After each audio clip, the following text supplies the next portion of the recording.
Hello everyone, solve करते हैं आपका अपने यूट्यूब चैनल कोड कर लो पर। आज सोल्व करेंगे जीएफजी की प्रॉब्लम द डे। तो मीडियम लेवल की अच्छी प्रॉब्लम है। सबसे पहले इसकी स्टेटमेंट पढ़ेंगे, फिर इसके प्रोज देखेंगे, इसको करेंगे दोनों लैंग्वेज में कोड। तो स्टेटमेंट देखते हैं अपने पास क्या कह रही है।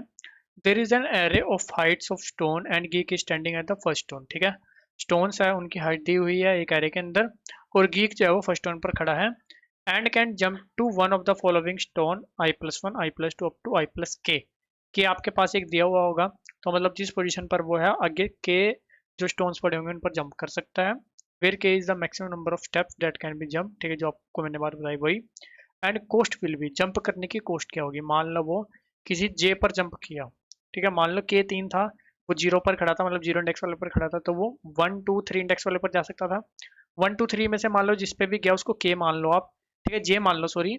ठीक है, तो उन दोनों में जो भी एबीएस डिफरेंस होगा, जिस पर इनिशियली था और जिस पर गया है, उन दोनों हाइट का जो भी एबीएस डिफरेंस होगा वो आपकी लगेगी कोस्ट। ठीक है, where j is the stone to land on, find the minimum possible total cost in a cut before the geek reach the last stone. Last stone तक पहुंचने की टोटल कॉस्ट हमें बतानी है, मिनिमम जो लगेगी। ठीक है, जो भी मिनिमम पॉसिबिलिटी बन सकती है वो कॉस्ट हमें रिटर्न करनी है, बिल्कुल सिंपल सी बात है। अभी क्या करते हैं, नीचे वाले एग्जांपल को, ठीक है, पहले वाले एग्जांपल को ही व्हाइट बोर्ड पर लेके चलते हैं। ठीक है, वहां पर देखेंगे, व्हाइट बोर्ड की तरफ चलते हैं। हमारे पास के कह दिया है कि 3 है। ठीक है जी, उसके बाद हमारे पास जो एरे है जी वो क्या है जी, 10 30 40 50 20। इनिशियली गीक यहाँ पर खड़ा है, गीक इनिशियली यहाँ पर खड़ा है जी। ठीक है, टोटल कॉस्ट बतानी है यहाँ पर पहुंचने की, कह लेते हैं हम डेस्टिनेशन। ठीक है ना, ये होगी मेरा डेस्टिनेशन। अब के क्या है जी, 3, इसका मतलब 10 से कहाँ कहाँ पर जा सकता है, 30 40 50, इन पे जा सकता है। ठीक है, तो जो हमारा आंसर आ रहा है वो 30 आंसर आ रहा है। वो कैसे आ रहा है कि 10 से पहले चले जाओ 30 पर, 10 और 30 का एबीएस डिफरेंस हुआ कितना, 20। 20 से फिर 3 स्टेप तक आगे जा सकता है, तो 3 स्टेप आगे वो सीधा फाइनल पर भी जा सकता है। तो 30 से 20 का एबीएस डिफरेंस कितना हुआ भाई, 10। तो 20 + 10 हुआ 30, वो अपना फाइनल आंसर है। ठीक है, अब आपके माइंड में एक चीज आ सकती है, वो क्या आ सकती है कि यार मैं किसी भी स्टेप पर हूँ, उससे मैं के स्टेप आगे जा सकता हूँ, जा सकता हूँ। मैं उससे के स्टेप आगे जाऊंगा, के एलिमेंट देखूंगा, उसमें से जिसका भी मिनिमम एबीएस डिफरेंस होगा वो ले लूंगा, फिर उससे के आगे जाऊंगा, उससे जो मिनिमम होगा वो ले लूंगा। लेकिन वो आपका वर्क नहीं करेगा। ठीक है, मैं आपको विद एग्जांपल बताता हूँ क्यों वर्क नहीं करेगा, देखो। ठीक है, तो एग्जांपल बना लेते हैं, 10 5, फिर बना लेते हैं 20, फिर बना लेते हैं 25। ठीक है, ऐसा बना लेते हैं कुछ, कह देते हैं के जो है वो 2 है। ठीक है, इनिशियली यहाँ पर खड़े हो, 2 स्टेप आगे मतलब यहाँ तक जा सकते हो। अभी जो अप्रोच हम सोच रहे हैं वो क्या सोच रहे हैं कि जो भी मिनिमम, जिसका भी एबीएस डिफरेंस मिनिमम होगा उसको ले लेंगे। एबीएस डिफरेंस मिनिमम किसका, इसका, ये 5 डिस्टेंस पर है, ये 10 डिस्टेंस पर है। ठीक है, तो आप कहोगे एबीएस डिफरेंस इसका मिनिमम है, उसको ले लिया भाई। ठीक है, अब यहाँ से आप 2 स्टेप आगे जा सकते हो, यहाँ पर भी और यहाँ पर भी। ठीक है, अब इन दोनों में से जो एबीएस डिफरेंस जिसका मिनिमम है वो किसका मिनिमम है, एबीएस डिफरेंस 5 से 20 का। ठीक है, 5 से 20 का, जो कि अपने पास 15। ठीक है, फिर 20 से 25 पर जाओगे तो 5 वो, तो 20 + 5 25, इस तरह से आंसर आ रहा होगा। लेकिन उससे छोटा भी आंसर हो सकता है, कैसे, 10 से चले जाओ 20 पर, यहाँ पर होगा 10 प्लस। ठीक है, 20 से चले जाओ 25 पर, यहाँ पर होगा 5 प्लस, आपका 15 मिनट मिलेगा। लेकिन उस तरह से आपका आंसर आ रहा था 25।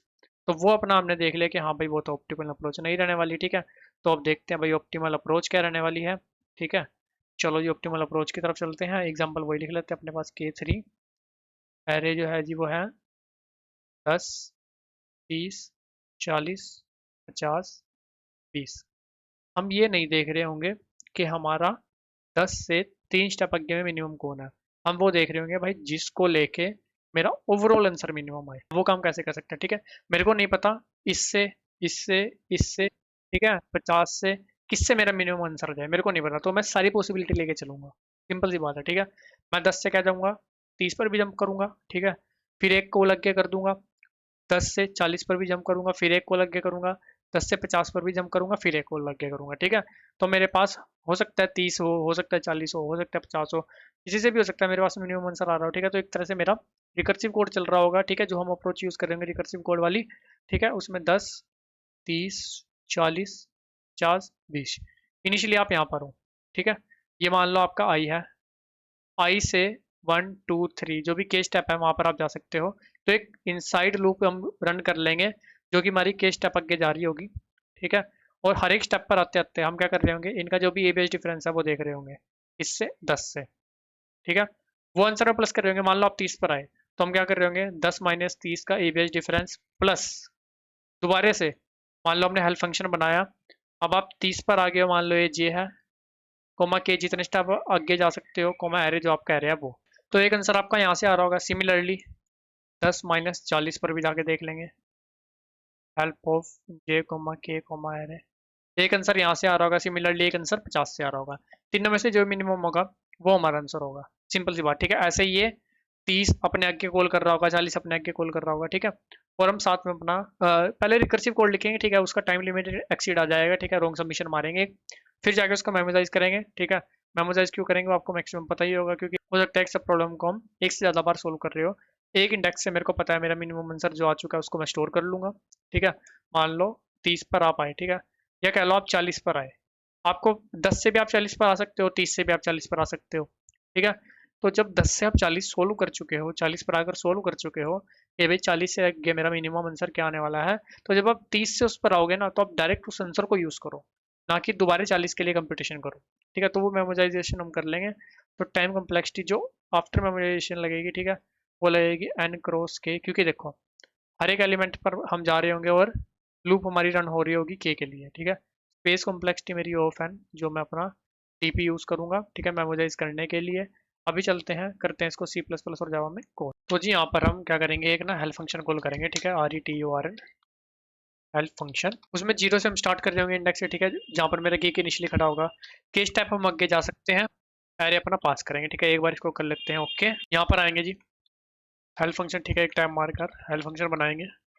उसमें मेरे पास एक तो आई आ रहा है, एक के आ रहा है, एक आ रहा है vector of in a double R. Simple सी बात हुई, ठीक है। इफ आई इक्वल इक्वल हो जाता है एरे डॉट साइज -1, मतलब आप आ गए हो लास्ट टोन पर, ठीक है, तो रिटर्न कर दो 0, मतलब आप डेस्टिनेशन पर पहुंच चुके हो। जब तक आप डेस्टिनेशन पर नहीं पहुंचे, ठीक है, अब जिस भी आप करंट पोजीशन पर हो, जैसे आप 10 पर थे इनिशियली, तो उससे 30, 40, 50 तीनों के लिए हम आंसर देखेंगे, ठीक है। तो एक आंसर वेरिएबल ले लेंगे जो कि होगा मेरा इंट मैक्स इनिशियलाइज, क्योंकि मेरे को मिनिमम आंसर चाहिए, ठीक है। और लास्ट में उसको ही कर रहे होंगे रिटर्न, ठीक है, जो कि मेरे को मिनिमम तीनों में से जो भी मिनिमम आंसर होगा वो दे देगा। और इंट जे इक्वल टू आई+1 से स्टार्ट करेंगे, ठीक है, क्योंकि मेरा जो नेक्स्ट वन पड़ा होगा कहाँ पर पड़ा होगा, I+1। और j less than equal to i plus k step तक हम जा सकते हैं, एंड जे लेस देन होना चाहिए एरे डॉट साइज से भी, आउट ऑफ बाउंड भी हम ना हो, तो वो भी चेक लगा दिया, जे प्लस प्लस कर दिया, ठीक है।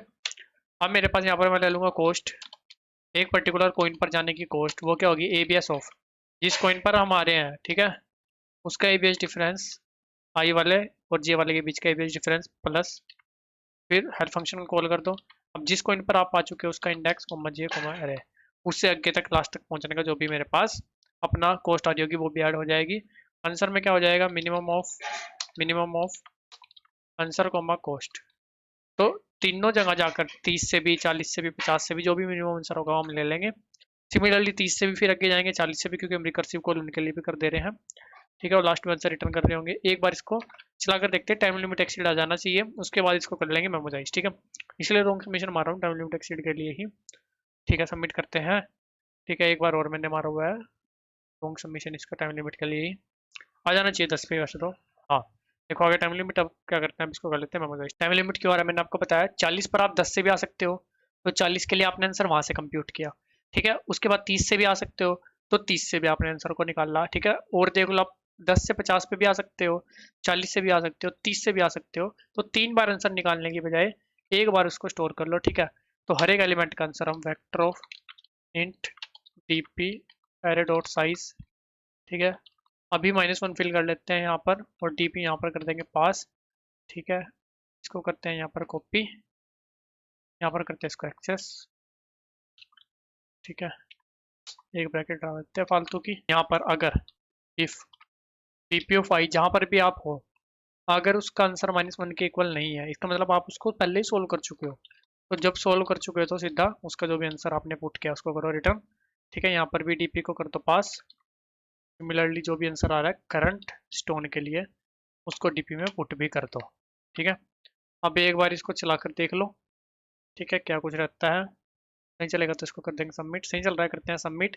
फिर सेम पैटर्न में मैंने जावा कोड लिखा हुआ है, वो भी आपको एक्सप्लेन करता हूँ, ठीक है। ये वो सब में चलते हैं जावा कोड की तरफ। यहाँ पर भी सेम काम, डीपी बना ली, ठीक है, उसको -1 से फिल किया, हेल्प फंक्शन को कॉल कर दिया। आई जिस भी मैं करंट स्टोन पर हूँ, के जितने स्टेप आगे जा सकता हूँ, एरे जो इनिशियल एरे है, और डीपी तो आपको पता ही है, हर एक अपना स्टोन के लिए आंसर, मिनिमम आंसर वहां से कितना लगने वाला है लास्ट तक पहुंचने के लिए। लास्ट पर पहुंच जाते हैं तो रिटर्न 0। किसी प्रॉब्लम को या किसी स्टोन पर दोबारा आ रहा है तो उसका आंसर जो हम स्टोर कर चुके हैं उसको रिटर्न करा, आंसर वेरिएबल ले लिया। उसके बाद जो भी करंट स्टोन है उससे की स्टेप आगे जो भी स्टोन पड़े हुए हैं सब पर जाकर हर एक की कॉस्ट निकाल लेंगे कि हर एक से कितनी कॉस्ट लगने वाली है मेरी, और उनमें से मिनिमम लेके डीपी में पुट करके उसको कर देंगे रिटर्न। एक बार इसको भी आपको सबमिट करके दिखा देता हूँ। और गाइस दोनों कोड का लिंक और अपने लिंक्डइन इंस्टाग्राम का लिंक आपको डिस्क्रिप्शन में मिल जाएगा, चाहो तो वहां जाकर भी आप कनेक्ट कर सकते हो। किसी प्रकार का डाउट रहे कमेंट सेक्शन में पूछ सकते हो, वीडियो अच्छी लगे लाइक सब्सक्राइब भी कर सकते हो। मिलते हैं आपसे अपनी अगली वीडियो में, तब तक के लिए धन्यवाद।